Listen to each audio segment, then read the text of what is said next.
सर्वेभ्यो नमस्कारः। पीताम्बरं करविराजितशङ्खचक्रकौमोदकी सरसिजं करुणासमुद्रं राधासहायमतिसुन्दरमन्दहासं वातालयेशमनिशं हृदि भावयामि। दशमः श्लोकः। अभ्युद्धरन्नथ धरां दशनाग्रलग्नमुस्ताङ्कुराङ्कित इवाधिकपीवरात्मा उद्धूतघोरसलिलादुदधेरुदञ्च क्रीडावराहवपुरीश्वर पाहि रोगात्। पदच्छेदः। अभ्युद्धरन् अथ धरा दशनाग्रलग्नमुस्ताङ्कुराङ्कितः इव अधिकपीवरात्मा उद्धूतघोरसलिलात् उदधेः उदञ्चन् क्रीडावराहवपुः ईश्वर पाहि रोगात्। अन्वयः। हे क्रीडावराहवपुः ईश्वर अथ धराम् अभ्युद्धरन् दशनाग्रलग्नमुस्ताङ्कुराङ्कितः इव अधिकपीवरात्मा उद्धूतघोरसलिलात् उदधेः उदञ्चन् त्वं रोगात् पाहि। अथ कविः प्रकृतम् उपसंहरन् भगवन्तं प्रार्थयते। हे क्रीडावराहवपुः, क्रीडार्थं स्वीकृतवराहशरीर धृतवराहतनो ईश्वर सर्वनियन्तः। अथ धरणीधारणानन्तरं भगवान् सलीलं दंष्ट्राङ्कुरेण वसुधाम् उद्धृतवान् इति ज्ञातम्। तदनन्तरम् अधुना दंष्ट्राग्रे अस्ति भूमिः, परन्तु जले एव। अथ धरां वसुधाम् अभ्युद्धरन् सलिलात् जलात् ऊर्ध्वम् उक्षिपन् दशनाग्रलग्नमुस्ताङ्कुराङ्कितः इव, दशनाग्रे लग्नेन मुस्ताङ्कुरेण अंकितः इव।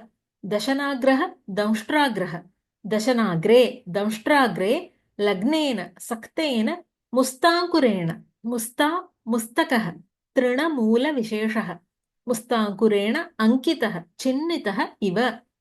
यथा अन्यः वराहः पल्वले अल्पजलाशये मुस्ताक्षतिं कुर्वन् तदा तस्मात् तृणविशेषात् तस्य दशनाग्रे मुस्ताङ्कुरेण मुस्ताफलमूलेन अंकितः भवन् तद्वद् दर्शनीयो अयमपि।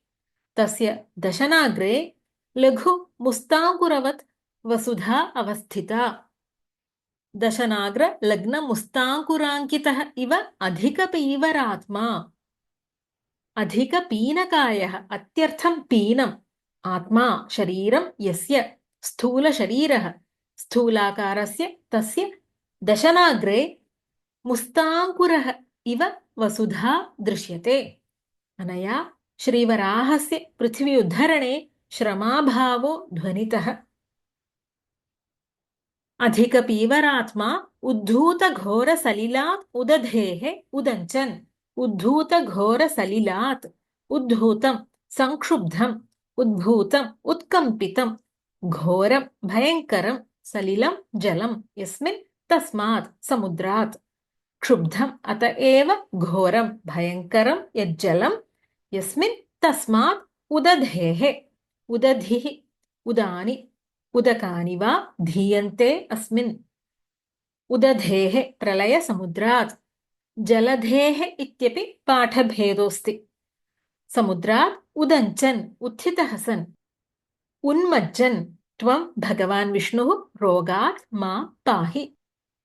बाह्यात् आभ्यन्तराच्च आमयात् मां पाहि रक्ष, माम् अनन्यशरणं त्रायस्व। पाधातोः लोटि परस्मैपदे मध्यमपुरुष एकवचन। रोगजन्यशोकसमुद्रे निमज्जत् कविहृदयमपि समुद्धरतु इति व्यञ्ज्यते अत्र।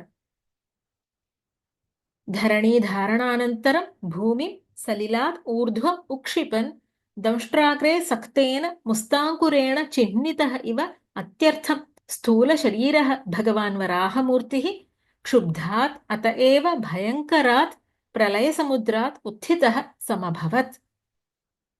वराहावतार भूम्युद्धरणवर्णनं 12 दशकम्। अभ्युद्धरन्नथ धरां दशनाग्रलग्नमुस्ताङ्कुराङ्कित इवाधिकपीवरात्मा उद्धूतघोरसलिलादुदधेरुदञ्चन् क्रीडावराहवपुरीश्वर पाहि रोगात्।